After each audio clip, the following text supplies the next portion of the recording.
શ્રી ગણેશાય નમઃ. મિત્રો, નવા વર્ષના જય શ્રી કૃષ્ણ. આજે આપણે એકાદશીની વાત કરીએ, પરંતુ વર્ષ શરૂ થાય છે અને આખા વર્ષની એકાદશીની વાત કરવી હોય તો આપણે એ એકાદશીનું મહત્ત્વ શું છે અને તે કરવાથી શું પુણ્ય ફળ મળે છે એ બધી વાતો પહેલાં કરી લઈએ. તો એકાદશી છે તેને આપણે 11 પણ કહીએ છીએ. 12 મહિનામાં 24 એકાદશી આવે છે, સુદ અને વદની એમ. અને જો અધિક માસ હોય તો 2 એકાદશી વધારે આવે, એટલે કુલ 26 એકાદશી થાય. એકાદશીના ઉપવાસ 2 રીતે થાય છે. આખો દિવસ નકોરડો ઉપવાસ કરવો અને બીજી રીતે મીઠા વગરનું મોડું ભોજન લઈને પણ કે પછી દિવસમાં એકવાર ભોજન લઈને એટલે કે એકટાણું કરીને અથવા તો ફરાળ કરીને એકાદશીના ઉપવાસ કરવામાં આવે છે. આજે તો જાણે એમ જ લાગે છે કે મેવા અને મીઠાઈ ખાવાની, ઢગલો એક ફરાળ કરવાનું, મેવા ફળ ફળાદી ઘરમાં લાવીને ટેસ્ટથી એ બધું ખાવાનું અને પછી એકાદશીનો ઉપવાસ કર્યો છે એમ માનવાનું. તો ખરેખર તો આ રીતે એકાદશીનો ઉપવાસ નથી કરવામાં આવતો. આ વ્રત છે એ ભાવ અને ભક્તિ સાથે જોડાયેલું છે. એકાદશીના ઉપવાસ નકોરડા જ કરવા જોઈએ. થોડું ઘણું ફળ ફળાદી ખવાય અથવા તો દૂધ પીવું જોઈએ, અથવા તો સાદું કે સાત્વિક ભોજન લઈને એકટાણું કરીને પણ થઈ શકે. પરંતુ લસણ, ડુંગળી એવા તામસિક ખોરાક પણ એકાદશીને દિવસે ન ખાવા જોઈએ. ઘણા તો એવું પણ માને છે કે જેણે એકાદશીનો ઉપવાસ નથી કર્યો એમણે પણ એકાદશીના દિવસે ભાત ન ખાવા જોઈએ. તો આ રીતે ભક્તિભાવપૂર્વક વ્રત કરવું જોઈએ. એકાદશીના દિવસે બિલકુલ સાદો ખોરાક લેવો જોઈએ, જેમ કે ખજૂર, શિંગોડાનો લોટ, રાજગરો, સુરણ, બટાકા, રતાળું, શક્કરિયા, કેળા કે પછી દૂધ, આવું બધું ફરાળ કરવું જોઈએ. મીઠું છે, એ મીઠાને બદલે સંચળ અથવા તો સિંધા લૂણ લઈ શકાય. મરચાંના ભૂક્કાને બદલે મરી લેવાય. આમ આપણા મનથી છટકબારીઓ શોધી અને સ્વાદપૂર્ણ વાનગીઓ બનાવી આરોગીને આપણે ઉપવાસ કરીએ તો એ બરાબર ન કહેવાય. સાચો ઉપવાસ કરનારે થોડું દૂધ કે બટાકા લઈને ઉપવાસ કરવો, અથવા તો સાદું ભોજન તો એકવાર જમીને એકટાણું પણ થઈ શકે. સંતાનની ઈચ્છા રાખનારે અને આયુષ્યની વૃદ્ધિ થાય એવી ઈચ્છા રાખનારે 26 એકાદશીના ઉપવાસ કરવા જોઈએ. આખા વર્ષની બધી એકાદશી ન કરી શકનાર 4 માસની એકાદશી કરી શકે છે. જે 4 માસ જેને આપણે ચાતુર્માસ કહીએ છીએ. એટલે કે દેવપોઢી એકાદશી, જે અષાઢ સુદ 11 હોય છે ત્યારથી લઈ અને દેવ ઉઠી એકાદશી એટલે કે કારતક સુદ 11, જેને આપણે દેવ દિવાળી અથવા તો પ્રબોધિની એકાદશી કહીએ છીએ, ત્યાં સુધી આ ચાતુર્માસ કહેવામાં આવે છે અને એ 4 માસની એકાદશી કરવી જોઈએ. વ્રતની સમાપ્તિ બાદ દેવ ઉઠ્યા પછી રીંગણ, મૂળો અને મોગરી જેવા લીલા શાક, કંદમૂળ વ્રત કરવાવાળા ખાવાની શરૂઆત કરે. આ ચાતુર્માસ દરમિયાન રીંગણ, મૂળો, મોગરી, કંદમૂળ, લસણ, ડુંગળી વગેરે વસ્તુ ખાવી ન જોઈએ. પરણેલી સ્ત્રીઓએ પોતાના પતિની આજ્ઞા લઈને જ એકાદશીનું વ્રત કરવું જોઈએ. પતિની રજા વગર વ્રત કરેલું નિષ્ફળ થાય છે. અશક્ત અને નાદુરસ્ત તબિયતવાળા લોકોએ ફળ ફળાદી અને દૂધ લઈને વ્રત કરવું જોઈએ. એકાદશીનું વ્રત કરનારે પોતે સાધન સંપન્ન હોય અને આસપાસમાં નદી કે સરોવરની સગવડ હોય તો ત્યાં જઈને સ્નાન કરવું ઉત્તમ ગણાય છે. સ્નાન કર્યા પછી સ્વચ્છ કપડાં પહેરવા અને ત્યારબાદ પોતાના ઈષ્ટ દેવતાનું પૂજન અર્ચન કરવું. અને 11 કરનારે બની શકે તો તે દિવસે જૂઠ્ઠું ન બોલવું, કોઈની નિંદા ન કરવી, હિંસા ન કરવી, કોઈનું બુરું ન ચાહવું, તેમજ પોતાની શક્તિ પ્રમાણે દાન કરવું જોઈએ. ઉપવાસ દરમિયાન શ્રદ્ધા અને ભક્તિભાવપૂર્વક રાત્રે અને દિવસે પ્રભુ સ્મરણ અને ભક્તિમાં જ સમય પસાર કરવો જોઈએ. અગિયારસના વ્રતમાં જ પુણ્ય, દાન, ભક્તિ, જ્ઞાન અને ઉપવાસનો ઘણો મહિમા છે. અગિયારસનું વ્રત કરનારા અને કથા વાર્તા વાંચનાર સાંભળનારા ઉપર પણ સદા ભગવાન નારાયણ પ્રસન્ન રહે છે. અને જ્યાં ઠાકોરજી પ્રસન્ન હોય ત્યાં તે ભાવિક ભક્તને પછી દુઃખ, કષ્ટ તેમજ કોઈ તકલીફ તો હોય જ નહીં ને. તો અગિયારસનું વ્રત કરવું ખૂબ જ ઉત્તમ છે. તો આ 26 એકાદશીની કથા વાર્તા, વ્રત, એનો મહિમા આપણે જાણીએ. એક વખત નૈમિષારણ્યમાં મહાન તપસ્વી, ઋષિ, મુનિઓ, શૌનક વગેરે અનેક મહામુનિઓ જ્યાં સૂત પુરાણીજી કથા કરતા હતા ત્યાં કથા સાંભળવા આવ્યા. ભક્તિભાવપૂર્વક સૂત પુરાણીજીએ કથા વાંચી કહી. ત્યારબાદ કથા પૂર્ણ થઈ ગયા પછી બધા ઋષિ મુનિઓએ પુરાણીજીને પ્રાર્થના કરી, વિનંતી કરી કે હે સૂત પુરાણીજી, બધા તપસ્વીઓની એવી ઈચ્છા છે કે આપ અમને મોક્ષદાયી, ફળદાયી એવું એકાદશીનું મહાત્મ્ય અથવા તો મહિમા કંઈ સંભળાવો તો આપનો ઘણો અનુગ્રહ થશે. બધા ઋષિઓનું આવું ભાવનાપૂર્ણ કહેવું સાંભળીને સૂતજીએ 2 હાથ જોડી ઘણા જ નમ્ર ભાવે આદર સહિત મુનિઓને કહ્યું, હે મુનિશ્રેષ્ઠો, સાંભળો. એકવાર બ્રહ્માજી અને બીજા અનેક ઋષિઓના પૂછવાથી ભગવાન શ્રી કૃષ્ણએ પ્રેમથી એકાદશીનું મહાત્મ્ય કહી સમજાવ્યું હતું. તે જ હું તમને અત્યારે કહું છું. તો સાંભળો. વર્ષ દરમિયાન દરેક મહિનાના કૃષ્ણ પક્ષ અને શુક્લ પક્ષમાં એક એમ મહિનામાં 2 અગિયારસ આવે છે. આમ 12 મહિનામાં 24 અગિયારસ થાય છે. અને 3 વર્ષે જ્યારે અધિક માસ આવે છે ત્યારે 2 એકાદશી વધારે આવે છે. આમ એ બધી અગિયારસ મળીને 26 એકાદશી થાય છે. અને આ બધી અગિયારસોના જુદા જુદા નામ પણ છે.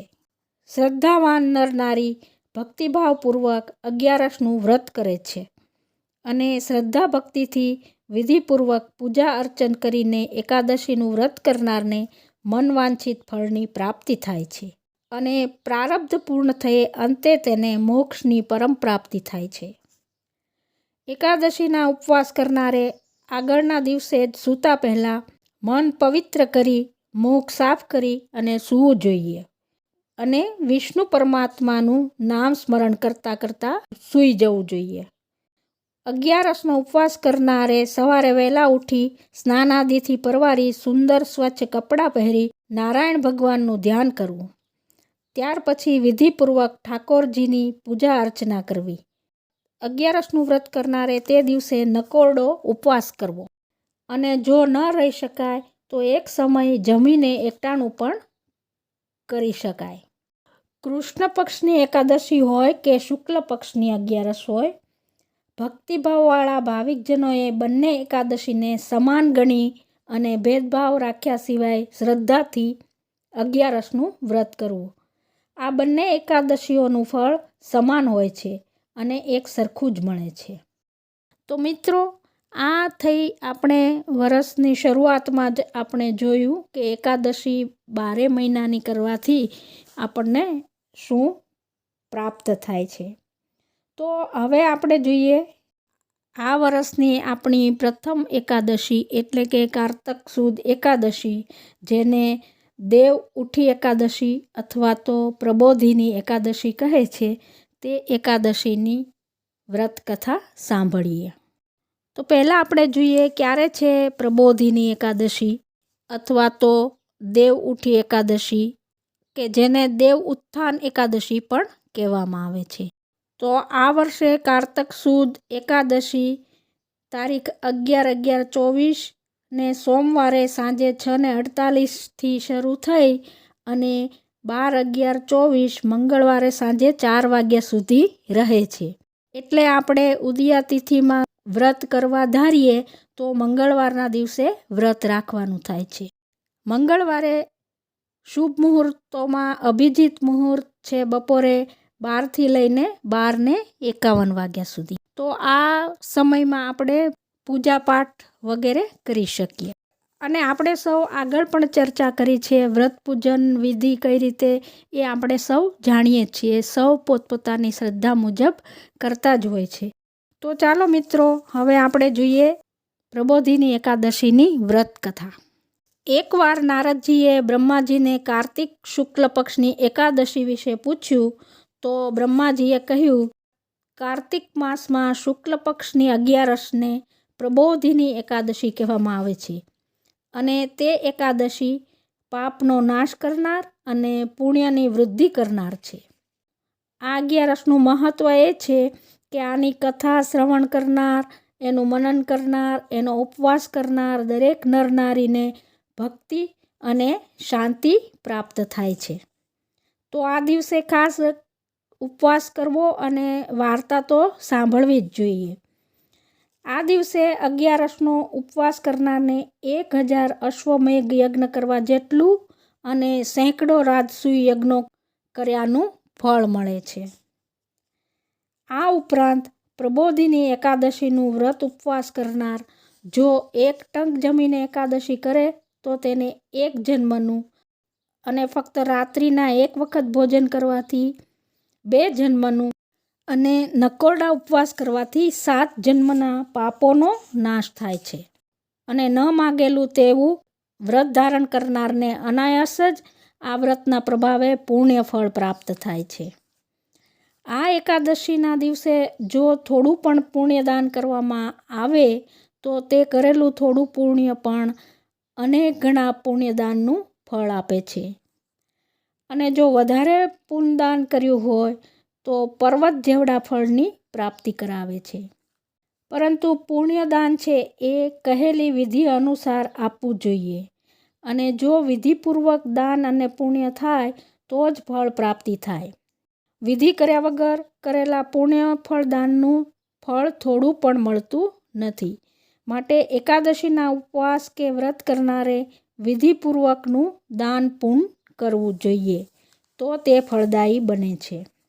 બધા તીર્થોમાં સ્નાન કરવાથી, સોનાનું દાન કરવાથી, અગર તો જમીન જાગીરના દાન કરવાથી પણ જે ફળ મળતું નથી તે ફળ આ પ્રબોધિની એકાદશીને દિવસે ઉપવાસ કરીને રાત્રે જાગરણ કરવાથી મળે છે. જે કોઈ ભાવિક એકાદશી વ્રત કરનાર શ્રદ્ધા અને ભક્તિભાવપૂર્વક કાર્તક માસમાં આવતી આ પ્રબોધિની એકાદશીના ઉપવાસ કરે છે તેનો આ જન્મ સુખ શાંતિપૂર્વક સફળ થાય છે. તેને ઘેર સર્વે દેવી દેવતાઓનો તીર્થોનો વાસ થાય છે. જે લોકો આ પ્રબોધિની 11ને દિવસે ઉપવાસ કરીને વ્રત કરે છે અને ભગવાન વિષ્ણુ નારાયણનું ધ્યાન ધરે છે, મનન કરે છે, તેઓ જ્ઞાની અને યોગી જેવા ગણાય છે. અને તે લોકોને 11ના ઉપવાસ કરવાથી, વ્રત કરવાથી પુણ્યફળ પ્રાપ્ત થાય છે. તેમજ સર્વ મનોકામના પૂર્ણ થઈ અને અંતે પરમ એવા મોક્ષને પામે છે. હે નારદજી, જે શ્રદ્ધાવાન આ 11નું વ્રત કરીને મહાગ્રંથ એવા ભાગવતજીની કથાના પાઠ કરે છે, શ્રદ્ધાથી સાંભળે છે, તેને સપ્તદીપ સાથે પૃથ્વીનું દાન કરવા બરાબરનું પુણ્યફળ પ્રાપ્ત થાય છે. જે ભક્તજનો ભાગવત કથાના પાઠ કરી વિષ્ણુ ભગવાનના ગુણગાન સાંભળીને કથા વાંચનાર બ્રાહ્મણનું ભાવપૂર્વક પૂજન કરશે તે ઉત્તમ એવા લોકનો અધિકારી થશે. સૂત પુરાણીજીનું આવું કહેવું સાંભળીને નારદજીને વધારે જાણવાની ઈચ્છા થઈ અને તેમણે સૂત પુરાણીજીને કહ્યું, હે મહારાજ, હવે પ્રબોધિની 11ની વિધિ અને તેના વિધાનની કથા કઈ સંભળાવો તો આપની ઘણી કૃપા થશે. પુરાણીજી બોલ્યા, હે નારદજી, પ્રબોધિની એકાદશીનું વ્રત ઉપવાસ કરનારે સવારે વહેલા ઉઠી પ્રાતઃકર્મ પતાવી સ્નાન કરી સ્વચ્છ સાદા કપડાં પહેરવા અને પછી સંકલ્પ કરવો કે હે પુંડરીકાક્ષ, હે અચ્યુત, હે સર્વે દેવાધિદેવના દેવ, હું આજે પ્રબોધિની 11ને દિવસે ઉપવાસ કરીશ અને ત્યાર પછીના બીજા દિવસે ભોજન લઈશ, તો આપ મારું રક્ષણ કરજો. આમ સંકલ્પ કરીને નિયમ લેવો. પછી વિષ્ણુ ભગવાનની પૂજા કરી આખો દિવસ ઉપવાસ કરવો અને આનંદિત રહેવું. રાત્રે જાગરણ કરવું અને આખી રાત્રિ ઠાકોરજીના નામનું સ્મરણ કીર્તન કરવું, ભજન કરવું, ઠાકોરજીના ગુણગાન ગાવા અને સાંભળવા, કથા વાર્તા સાંભળવી. પ્રબોધિની એકાદશીના દિવસે વિવિધ પ્રકારના ફૂલો લેવા, અબીલ, ગુલાલ, કેસર, ફળફળાદી, ચંદન, કપૂર આદિ પૂજા સામગ્રી લઈ અને ઠાકોરજીની સેવા પૂજા કરવી. સ્નાન, ધ્યાન, દાન, પૂજા કરવી તે પણ ઘણું કરીને પુણ્ય ફળ આપનારા છે. ઉપવાસ કરનારે તે દિવસે શ્રી વિષ્ણુ ભગવાનને અગત્યાના પુષ્પો, બીલીપત્ર, તુલસીપત્ર ચડાવીને ભગવાનની પૂજા કરવાથી ભગવાન પ્રસન્ન થઈને વ્રત કરનારની સર્વે મનોકામના પૂર્ણ કરે છે. હે નારદજી, પ્રબોધિની એકાદશીને દિવસે વ્રત કરનાર જો ભગવાનને આંબાની મંજરી ચડાવે છે તો તેને 4 ગૌદાનના ફળનું પુણ્ય પ્રાપ્ત થાય છે. વળી જે ખીજડાના પાનથી પૂજા કરે છે તેનું પુણ્ય 100 ગણું વધે છે અને મહાકષ્ટદાયક ગણાતો એવો યમનો માર્ગ તે નિર્વિઘ્ને પાર કરી જાય છે. ચંપાના ફૂલોથી ભગવાનનું પૂજન કરનારના જન્મ મરણના ફેરા ટળી જાય છે. વળી ઠાકોરજીને કમળના ફૂલો ચડાવીને જે પૂજા કરે છે તેનો સ્વતદીપમાં વાસ થાય છે. 11સને દિવસે આ પ્રમાણે વિષ્ણુ ભગવાનનું પૂજન કરી પછીના 12સના દિવસે સવારે વહેલા ઉઠી નદી સરોવર સ્નાન કરી, ધૂપ કરી, વિધિ સહિતનું વિષ્ણુ ભગવાનનું પૂજન કરી અને પછી વ્રતની પૂર્ણાહુતિ કરે છે. બ્રાહ્મણોને જમાડીને દક્ષિણા આપી અને રાજી કરવામાં આવે છે અને ઠાકોરજીની પ્રસન્નતા માટે પોતાના ગુરુની પણ પૂજા કરવી અને તેમને પણ દક્ષિણા આપવી જોઈએ. જો શક્તિ હોય તો ગાયનું દાન કરવું. પછી પોતે લીધેલો નિયમ બ્રાહ્મણ ગુરુને કહી તેઓની સામે છોડવો. ફક્ત ભોજનનો નિયમ લેનારે બ્રાહ્મણોને જમાડવા અને અયાચિત વ્રત લેનારે સોનાનું દાન પોતાની શક્તિ મુજબ કરવું. વળી ચાતુર્માસમાં જેમણે અડદના ત્યાગનો નિયમ લીધો હોય તેવાઓએ ગાયના દાન કરવા. આંબળાથી શરૂ કરવું એવો નિયમ લેનારે દહીં અને મધનું દાન કરવું જોઈએ. તેલનો ત્યાગ કરનાર વ્રતધારીએ ઘીનું દાન કરવું અને ઘીનો ત્યાગ કરનાર વ્રતધારીએ દૂધનું દાન કરવું જોઈએ. મુનિવ્રત ધારણ કરનારે એટલે કે જેમણે મૌન વ્રત ધારણ કર્યું હોય તેમણે ઘડા, તલ અને સોનાનું દાન કરવું. મીઠું ત્યાગ કરનારે ખાંડના દાન કરવા. વળી દીપના દાનનો સંકલ્પ કરનારે ઘી પૂરેલા દીવાઓનું દાન કરવું જોઈએ. ચાતુર્માસમાં જે કોઈ પણ વસ્તુનો ત્યાગ કરનાર વ્રતધારી ઉપવાસીએ તે જ વસ્તુનું બ્રાહ્મણને દાન કરવું જોઈએ અને જો ત્યાગ કરેલી વસ્તુ આપવાની શક્તિ ન હોય તો બ્રાહ્મણને કહેવાથી વ્રત પૂર્ણ થાય છે. આમ વિધિપૂર્વક ભક્તિભાવથી, શ્રદ્ધાથી અને વિશ્વાસથી જે પ્રબોધિની એકાદશી અથવા તો દેવ ઉઠી એકાદશીનું ઉપવાસ કરે છે તેને વૈકુંઠમાં વાસ થાય છે અને જે આ કથા કહે છે અને સાંભળે છે તે પણ પુણ્યફળને પ્રાપ્ત કરે છે. તો મિત્રો, આ હતી પ્રબોધિની એકાદશીની અથવા તો દેવ ઉઠી એકાદશીની વ્રત કથા. તો મિત્રો, આપને આ વાત ગમી હશે. આપણી આ ચેનલને લાઇક, શેર અને સબસ્ક્રાઈબ જરૂર કરી દેજો. કોમેન્ટ પણ જો કરશો તો ખૂબ જ આનંદ થશે. ફરી મળીશું કોઈ બીજી વાત સાથે. ત્યાં સુધી આપ સૌને મારા નવા વર્ષની પ્રથમ 11સના જય શ્રી કૃષ્ણ. જય શ્રી કૃષ્ણ.